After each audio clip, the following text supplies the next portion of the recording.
toxic bark. This whole planet is just one giant, like, carnivorous plant and mold colony.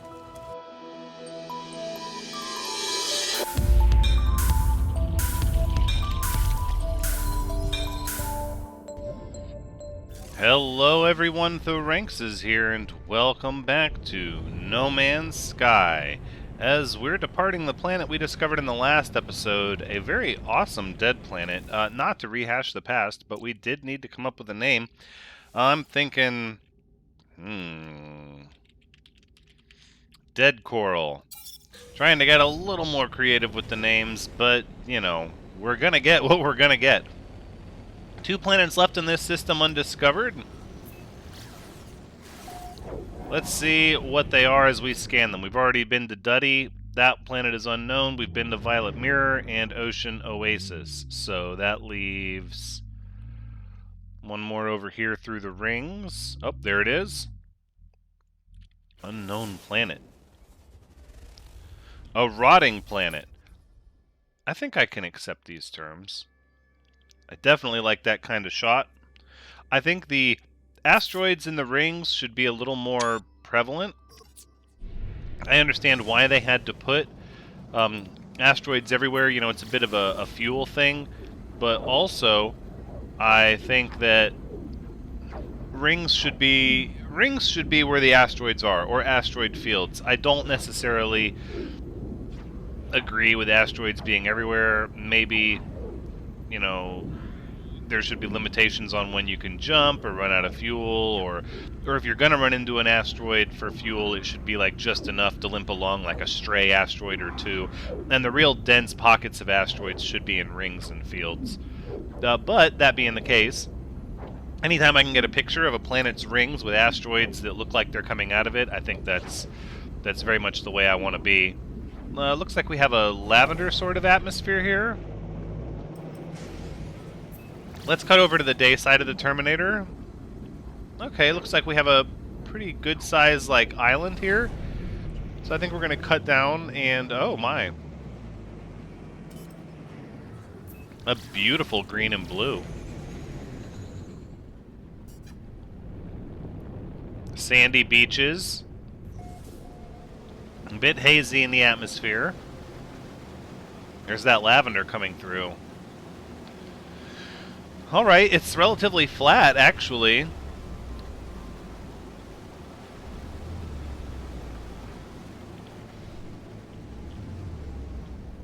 And green with fungus. Look at the pockmark type holes formed on this mesa. Look at this.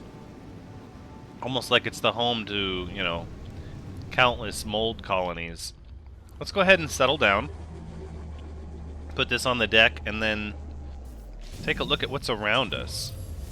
Oh! Corrosive storms. Okay, a little bit of... intense weather. Not enough to be activated cadmium on the surface, or to create activated cadmium on the surface. Wise, eat small trees. Okay, a couple of aerial fauna right off the bat. 3 species right off the bat. Oh, I see.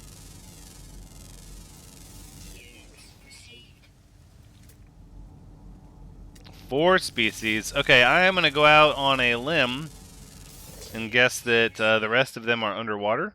Check, check. Underground, underground. Okay. All from a common ancestry, it seems. This weird fur-like body and this...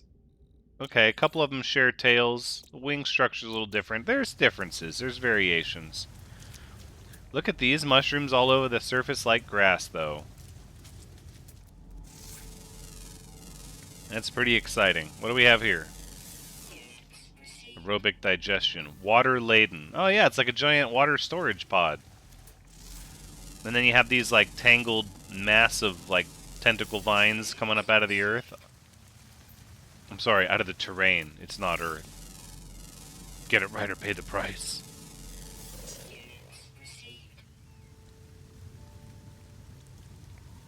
It says lost insects are the nutrient source.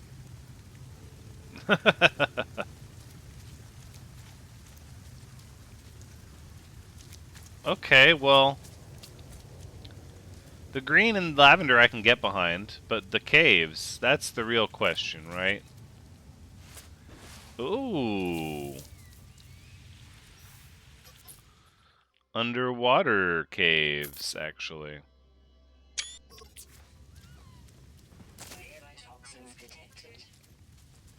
Had some green and blue. Green and blue marrow bulbs. Lavender soil, kind of mimicking the atmosphere. And then look, okay. So the water appears to be very clear. Which I didn't really expect, but...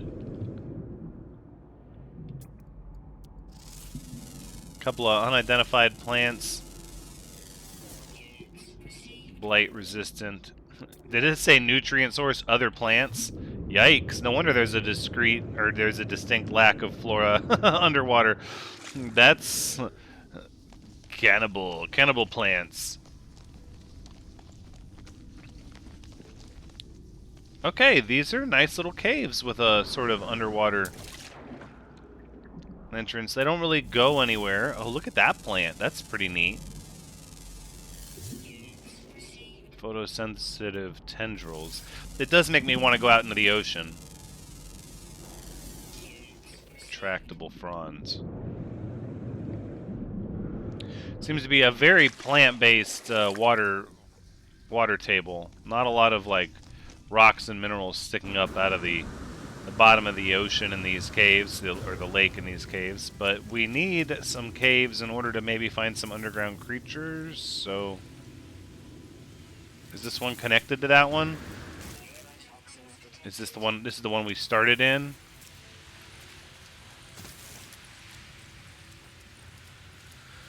Okay, well, we're obviously not going to get... Oh, we're going to get killed by these toxic plants. Oh my gosh. Not acceptable.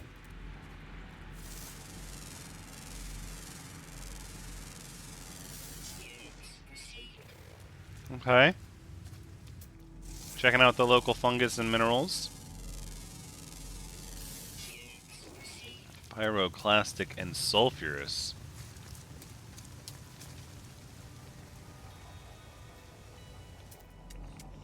Look at these. These mushrooms are kind of neat the way they've like started almost like a traditional mushroom and then they split open. Also feeds off lost insects. Toxic bark.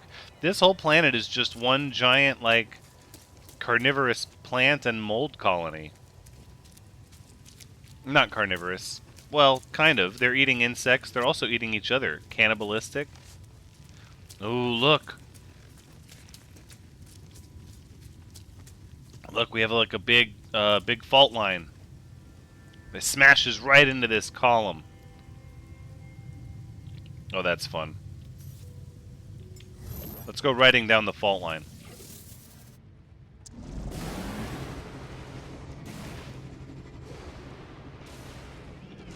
Look how close to the water table we are, though.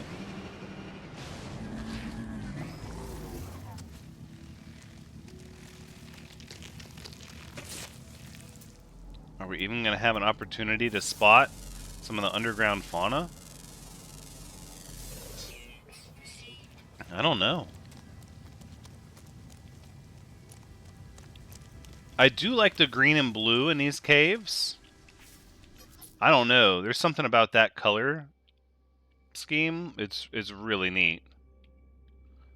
I accept these terms. I can't even describe it. Like it's just green and blue. Maybe it's the lavender soil or the like bushy billowy moss. I don't know. But I like it. I like the way these caves make me feel. The fact that you can get them with water in them is pretty neat. I think the ideal cave network would be like one with a substantial amount of terrain and then also like a side path that opens into a large water section. Hold on. We found some of the underground creatures here in this little alcove. Okay, so we have discovered that if not above ground generation in caves, we don't, but we have determined that cave generation on the surface can spawn underground creatures. Oh, we're about to suffer one of these corrosive storms.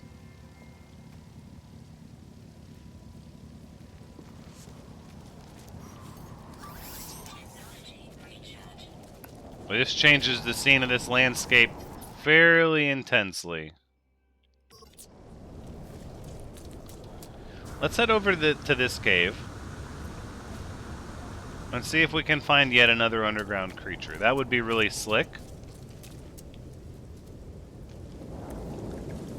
How far back in the cave do we have to go to be sheltered from the storm? Not very.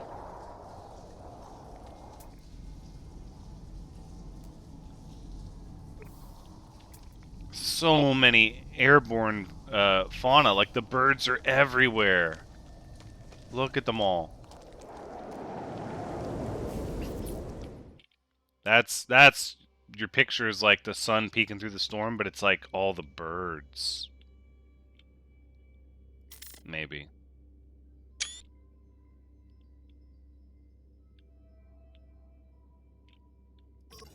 Yeah, there's a lot, but it's hard to get them all in like one shot, you know? Ooh, look at this. Oh, these are always really neat little minerals. It's nutrient rich. Just dip your hand in and take a slurp. No, thank you. I'm okay. I just ate green slurry for breakfast, so I'm kind of full still.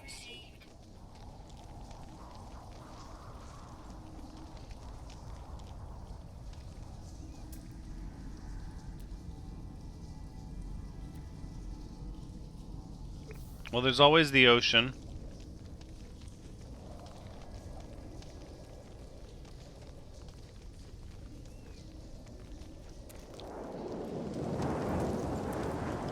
Oh yeah, right here next to the entrance. Okay, another section of the water table peeking up into the cave here. This one also seems to be maybe a little shallow. Oh, perhaps not. Oh, we have liftoff. Hold on. Even the storm, it doesn't affect so much the cloudiness of the water. Like, we're getting some buildup on our visor, but the water itself is still very, very clear.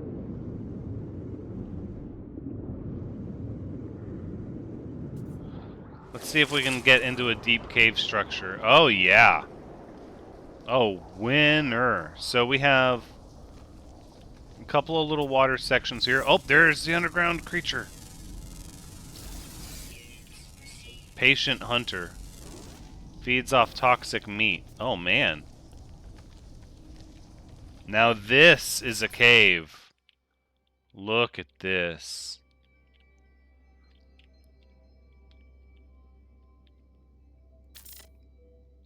I don't know what it is. Like, these caves, they don't... I can't put my finger on why they stand out to me, but they're really nice. Maybe it's like the prevalence of items. Like, they're very dense. They're very detail dense. There's a lot of lights, a lot of coral, a lot of stalagmites and stalactites. There's water.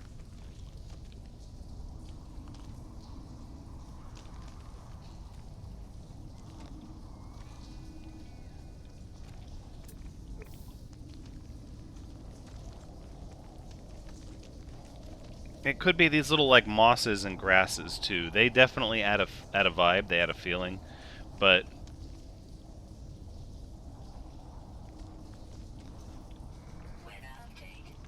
all right, there's our storm clearing. Let's go find the Wanderlust and try to find something in the ocean.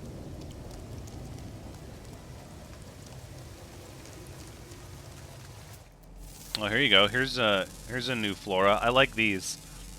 With like the probes or the eyes or the sensor. I don't want to call them eyes. Some sort of sensing organ on the plant, on the mold. And then look at this one. What even is this? Feeds off of underground bubbles. Delicate stems. Underground bubbles. That's a new one. That makes sense, though. You're going to have a planet with a microbiome that's as rich as this one. Probably a lot of microorganisms feeding off each other in the soil. And then, of course, you know, that's going to leave pockets of gas and waste that, you know, a plant would find as nutrients, you know? Like aerated fertilizer. So I don't necessarily want to explore the ocean at night. I would almost like to break out of the atmosphere and maybe chase the sun a little bit towards the water. Yeah. Something like here. This looks pretty good. Of course, you're going to get the steep plateaus poking their way up out of the water.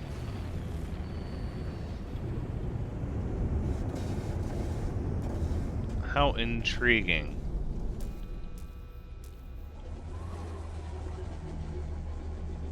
I'm already seeing some things I did not see in the water previously. Such as these crystals.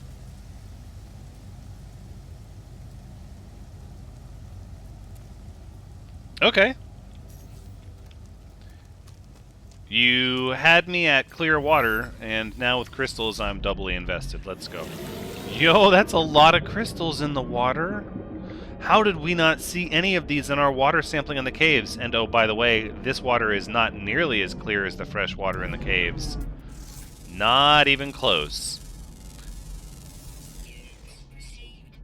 There's obviously a mineral in the ocean. Could be salt. Most likely it's not. It's something more exotic, but it is definitely making the water feel cloudy, and it's also contributing to the solidification of these crystals.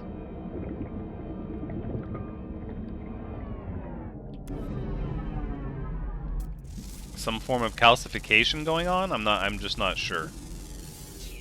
Spontaneous formation. It's extrusive. It's mostly chlorine and a little bit of dihydrogen. Well, dihydrogen, as we know, has some interesting properties. They're light reflectant, but they don't have their own form of luminescence. The color is somewhat appealing, but I have to say the turbidity, it's a bit cloudy. Yeah, as the sun goes down, as the local star sets. Pardon me. I imagine that it's going to become less impressive, right, and sort of settle into this dull, dark, drab green.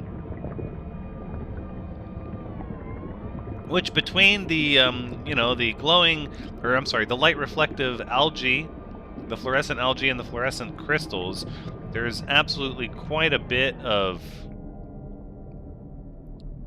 light reactive material going on here. However, it's still fairly shallow.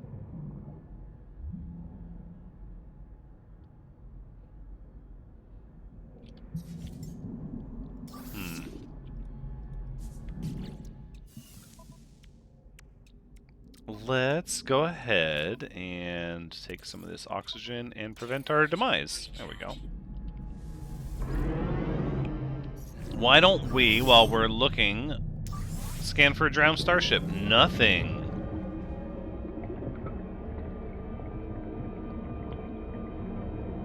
Now, with the sun gone down, the ocean feels very cold. Look at this deep, deep violet blue sort of.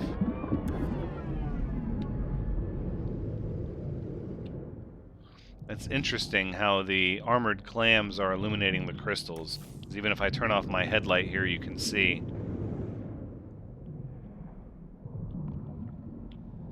There's one of our cylinder plateau islands. What I'm not seeing is any sort of cave structure.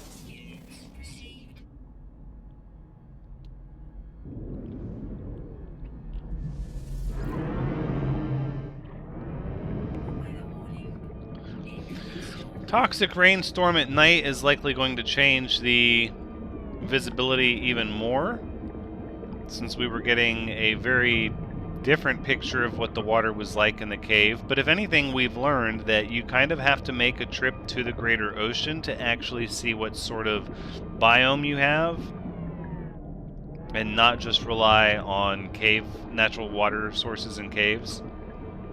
Because the freshwater biome is definitely different than the saltwater marine biome. Okay, now we're picking up some more of the green and the cloudiness. And now it's starting to feel like sort of a toxic swamp cesspool bit of water. But again, no shortage of these crystals. It's quite impressive. If you're a fan of the fluorescent crystals and also the fluorescent plants, we can get them both at once right here. Although admittedly, water's just a little cloudy. So let's take a look at the last fauna that continues to elude us. It says common underwater always active. Well, the scanner could be wrong, and then of course there's always the chance that if it is a land or a bottom-dwelling crab in the ocean, that it will in fact register as extinct and pretty much shut down our entire opportunity to categorize all the fauna. But it is common and it is always active, so I think at some point our best bet is going to be to just call it, as I think we've seen the bulk of what this ocean has in store. The oceans definitely need more love. There's no site for us to drive to. We can't find a drowned starship, and we're not really seeing any caves. So pretty much what you see is what you get. A lot of crystals and a deep teal during the day and green at night, and the storm sort of setting.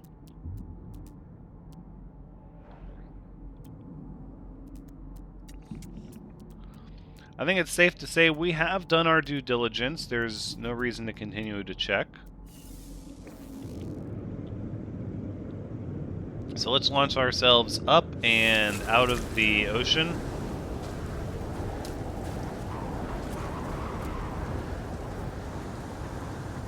Whoa, whoa, whoa, whoa, whoa. Right over the top of this thing. Now, come on. What's hitting me? I reject these terms now. Lay your hands off me. Oh, yeah, see, it is kind of neat with the crystals poking out of the water, and we've touched on this a little bit before. I feel like maybe once upon a time the crystals, when the lighting was first updated, the crystals used to glow of their own accord, and now they just reflect, and I'm not as happy with that.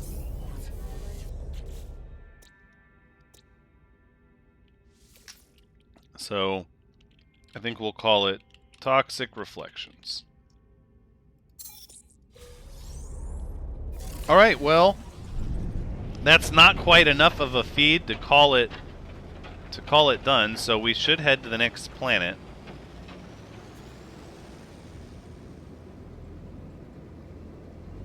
I think in the past I might have pushed myself to keep searching for the final fauna, but really, it's not worth it. I figure if I use my own judgment, when I'm ready to depart, that's when it's a good time to depart. We saw what there was to see.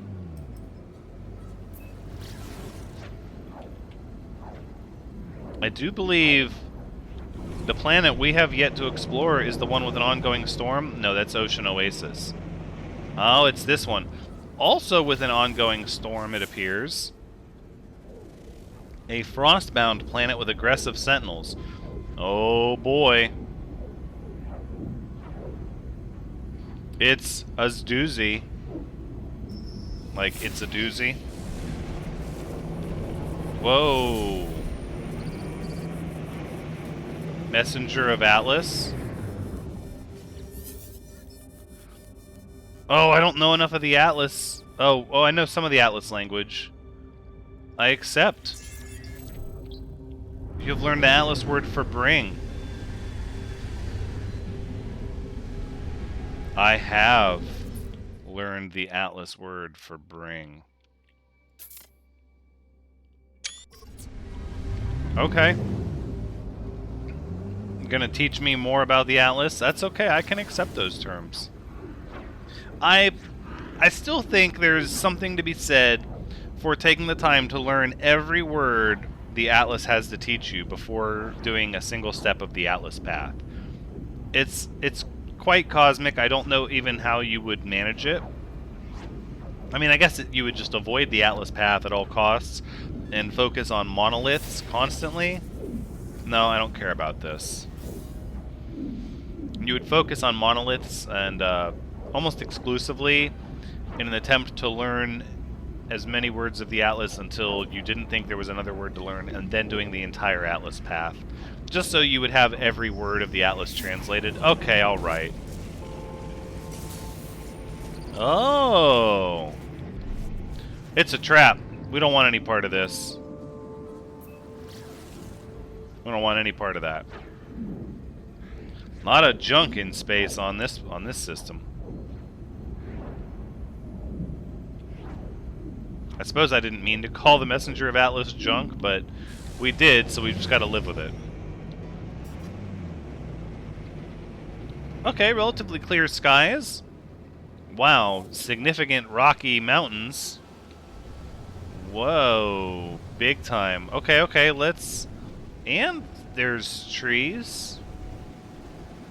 What an unusual,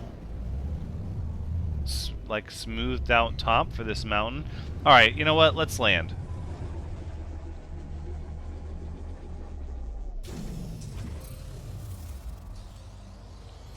There's our hostile sentinels. Inescapable, as the planetary survey says.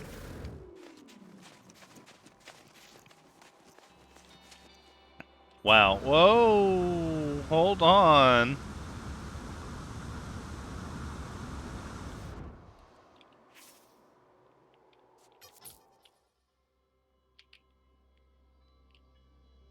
Yeah. There's something majestic about this. Blue sky, giant snow-capped mountains, some interesting, like, terrain formation. Look at this terrain, and that's a cadmium deposit. It's like holding the two worlds together.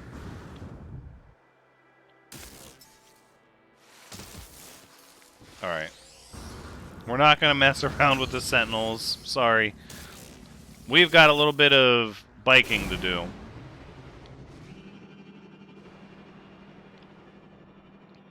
Ooh. Whoa. Whoa. Going down fast, right into the woods. Okay, well, we've hit the tree line. Maybe we can... Whoa, whoa, whoa, whoa, whoa, no! Alright. The game has chosen this path for us.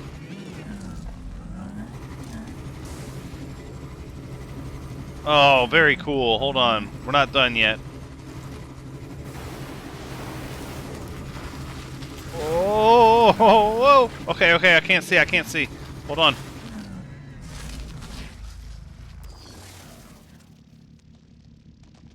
Let's get our bearings for a moment.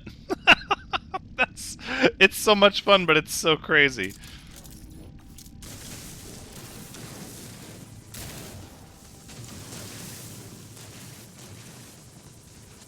Is this the way out? I don't...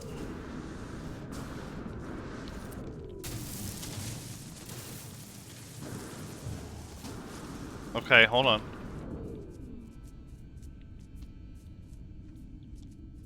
Okay, the caves are a little interesting. Not what I would expect for an icy planet. But, oh my goodness.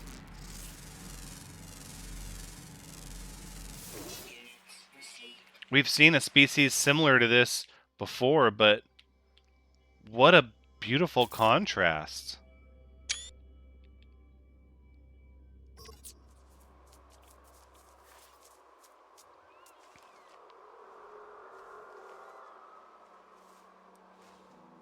Okay, hold on. I'm hearing... Yep, I'm hearing some airborne fauna, some more airborne fauna, and then even, I believe there was a swarm of, yeah, something here. Collects seeds.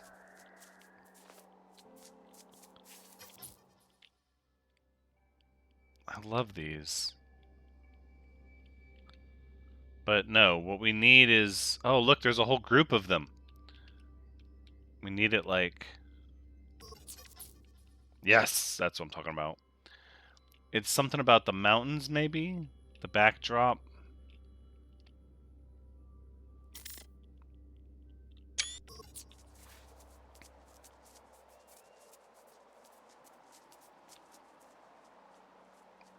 Okay, this is a pretty neat little ice planet. It's got interesting terrain, mountains, some trees, not really forests to speak of. The trees are... Oh gosh, something is just going to continue hitting me. The trees are very sporadically placed. They don't seem to be growing in any significant sort of collection. The mountains are definitely very high. Look how misty it is down here where this surface water collects. Look, just coming down here in this valley is shadowed so heavily because of the surrounding mountains.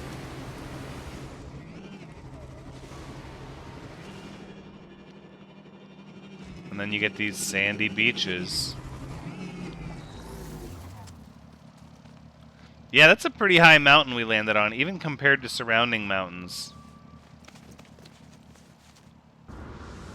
Alright, I think we can afford to look a little bit and... No. Oh, aggressive sentinel, wait! Alright, we're going down in here.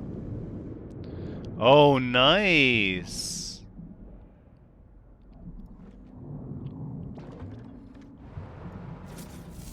You know what, we can analyze these first. Porous, salt and oxygen.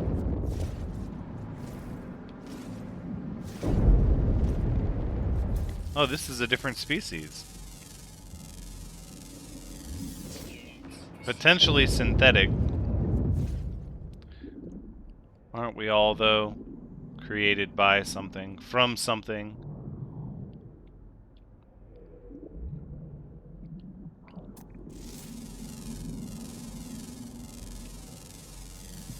Fermented corpses. Potentially medicinal. Oh, I better start the research. Look at this. It's like some giant fossilized bone. Formed celestially. Contains dark matter. Yo, this is like... This is something from like a creature in space. Crashed down here.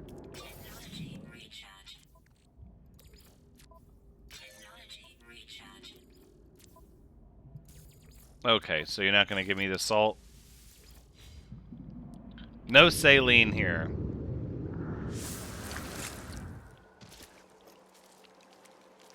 Let's see.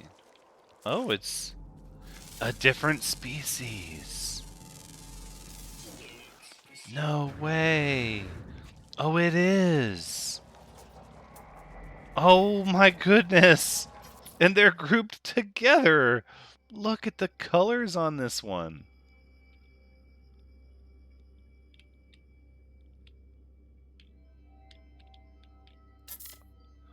Wow.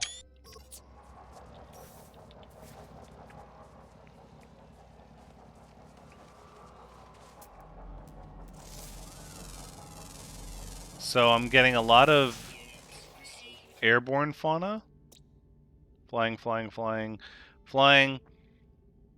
Underwater, underwater, underwater, underwater. Underground, underground, underground. Well, shoot. Just the double flying, like, serpent butterflies, the two different species, that is really awesome. You see a lot where there's, like, one, but you have the potential depending on your patience and where you set up, you have the potential to see 2 different kinds at once. Look at it. Wow. I just... so much to see. Sometimes it really can leave you speechless. I don't think we're going to explore the oceans in earnest. No, what am I saying? We have to at least make a stop. Gosh darn it. We have to. This is what I get for pushing the planet close to the end of the feed. Look at that mountain formation with those rocks, like, jutting out of it. It's so crazy. Alright, where's a good patch of ocean? Okay, that looks pretty oceanic. There you go.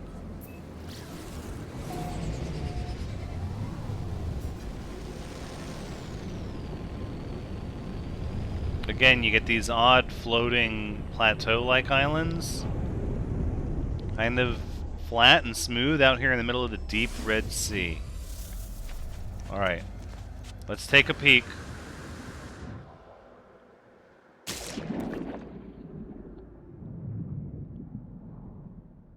Okay. Relatively flat. Lots of different fossilized matter. This one is not very different than the cave. This one is actually very similar to the cave. It's absolutely cloudy and cold. So this, at this temperature, it's unlikely, you know, this is probably water that's super saturated with some sort of mineral. It's preventing it from freezing. Okay, look, we found ground walking crabs in the ocean, so that obviously means this was never meant to be a fully fauna explored planet anyways. It feels very cold. I think the cloudiness actually adds like a significant degree of cold feeling to the water. Look at these islands, though. Those are pretty neat. Oof. And of course, incoming blizzard.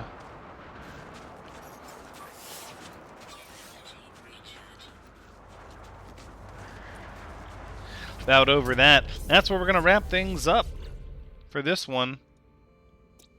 I think this planet will be the frozen butterflies. No. We'll just call it Frozen Beauty. Why'd I hit dash? Beauty flies? No. Frozen Beauty. We'll call it that. Thank you so much for watching. I hope you've had a good time watching. As always, I've had a good time playing. Until next time, take care.